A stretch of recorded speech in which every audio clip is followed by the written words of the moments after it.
Hello, this is Tammy with the Second Time's a Charm. Welcome to the video. Welcome to this exciting scrumdiddlyumptious candy-inspired DIYs collab co-hosted by myself this month, and I picked this theme because I wanted to do candy-inspired DIYs, and I decided to do DIYs inspired by the big four, I like to call them.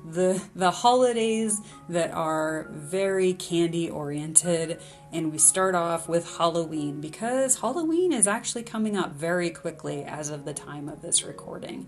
So my first DIY is basically I painted pumpkins to be in the colors of Halloween candy. I used mainly Waverly chalk paint. In some instances, I used some acrylic paint by itself or over the chalk paint. For one of the pumpkins, I did use milk paint over chalk paint. You'll see. It's pretty straightforward, just painting pumpkins. But I thought it'd turn out really cute, and it did. It turned out really cute. And I will say, when I first came up with this idea, I really wanted to do something inspired by Skittles. I wanted to do, rainbow colored craziness. And what I was going to do was, I have these little wood file cabinets for my office, and I was going to paint them in, rainbow colors.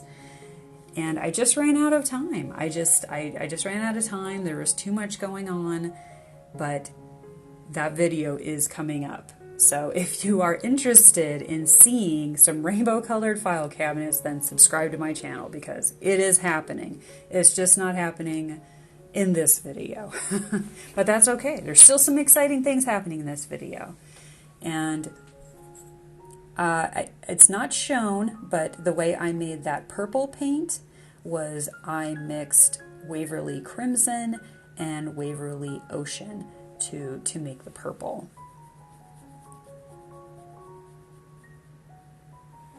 All the materials I use in this video will be listed in the description along with the links and everything else you could possibly need to know. So if you are interested in what any of the colors are or how I made the colors with mixing or whatever, it'll all be there. So yes. So for the green pumpkin, I didn't have the right color of chalk paint that I wanted, so I just did my first layer in moss, and then in a second you'll see me going over top of that with General Finishes milk paint in Westminster green. But milk paint is a lot thinner than chalk paint, so I just wanted to start off with the chalk paint so it didn't take me 10 layers to paint a pumpkin because I don't want to paint 10 layers on a pumpkin. That's a lot. So yeah. Like I said, pretty straightforward. I mean, most of them, I just painted the whole pumpkin that solid color. I do have one that is candy corn inspired, and that one is white, orange, and yellow. Oh, and all of the project reveals will be at the end of the video. So stay tuned. They are coming. You will see them. I'm just going to hop right along into the Christmas-inspired candy projects. So for this star, I just started off by spray painting the outside white. I did run out of my white paint, but that's okay. And I wish I would have spray painted the inside of it red. I just thought it would be so fast to do the chalk paint because it was already a shade of red. I was wrong. It took 4 coats of red chalk paint to paint the inside of the star. I just was like, oh, I don't want to spend all this time painting or taping everything off so I can paint it, spray paint it red, and I should have done that. Now I know. So yeah, so I did 4 coats of the red paint. I don't show myself doing all 4 coats, and then I did a coat of white chalk paint on the outside since I ran out of the white spray paint. But all I really needed was 1 coat of the white chalk paint over what I had, except for maybe on the very top on that ridge, because that didn't get a lot of spray paint on it. But yeah, it's a pretty easy DIY. This is both these stars I got like at a garage sale, I think for $1 each. If even that, I don't remember for sure.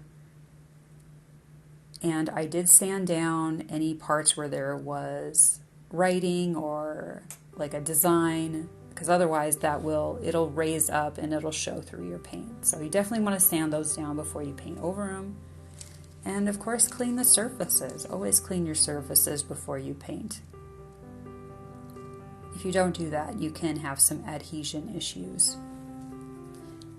And also top coating, especially on the pumpkins. Definitely spray a top coat on them, otherwise the paint will just rub right off. Because pumpkins aren't really, they're not made to be painted, so the paint's not going to stick great. So definitely do a top coat. And, with all these, do a top coat. I like to use a spray matte top coat. Lately I've been using Rust-Oleum. I think I prefer Krylon though. So this star I did pretty much the same as that one pumpkin. I started off with the moss chalk paint and then I covered it with a couple layers of the Westminster green. And now we're into Valentine's Day. So yeah, this one was probably the fastest and easiest one. Basically, you take this red frame is like a thrifted frame. Actually, I might have got it for free, but it's a red, sorry, I'm kind of like hyped up. It's a heart frame, and then the welcome was from Dollar Tree. So I spray painted those both red, sprayed a top coat on them to protect them, cut out a couple of hearts in some foam board. I also cut out a heart in some brown paper to use on the very back of this frame, just to make it look professional. And I don't know if you do notice, I had a different fabric in my inspiration picture. I was going to use that fabric because it had pink in it, and I wanted to do red, pink, and white. Well, once I painted the heart and the welcome red, to me this fabric looked way cooler. So I decided to go with this fabric instead, and I'm just applying it with Mod Podge to the foam board heart. If you were to use this as an outside door hanger, I would definitely recommend doing Mod Podge on the top of the fabric as well, just to protect it, because it's fabric. I mean, it's very porous. And I just did like another, foam heart on top of that, just to kind of hold things in place. And like I said, I did brown paper on top of this. I didn't show it in the video.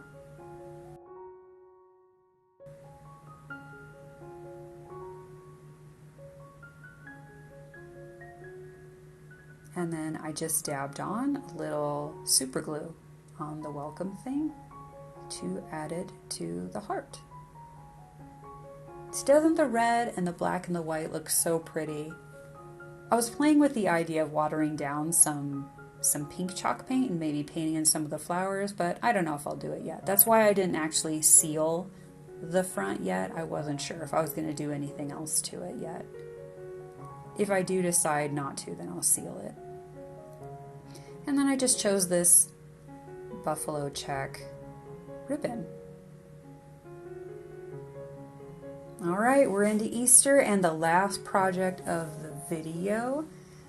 So this one was the hardest, but it also is the fastest in video form because I did not want to show me painting all these flowers by hand, so I don't show a lot of that. I just show like painting a few of them.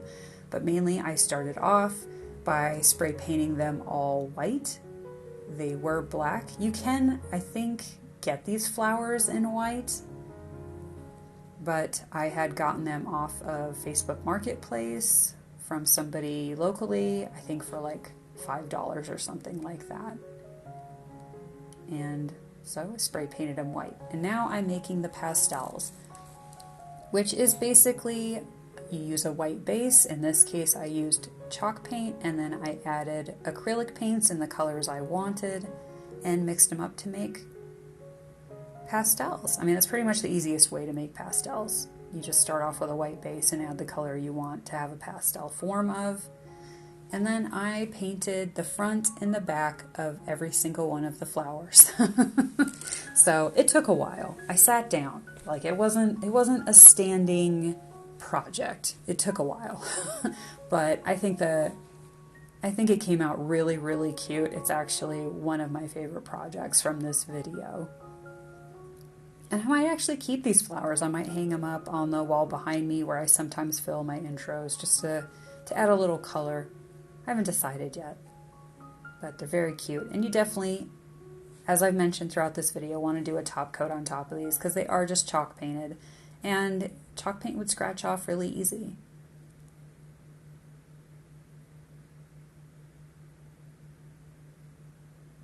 Especially since you're going over, well, in my case, spray paint, because spray paint can sometimes cause some adhesion issues for chalk paint.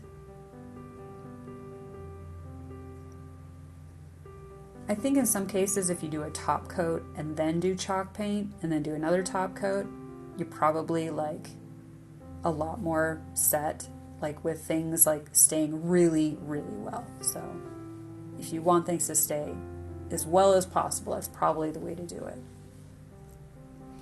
But yeah, they came out so pretty. Oh. All right, here are the reveals. Here's the Halloween, the Christmas, the Valentines, and the Easter candy inspired DIYs. I appreciate you so much for watching my video. If you enjoyed it, give it a like, share it with your friends. If you are interested in watching some more vibrant colored candy, well, I don't know if you'd be candy, I guess suppose they'd be candy colored. Anyway, if you want to see other colorful home decor videos, check these out. Thanks for watching.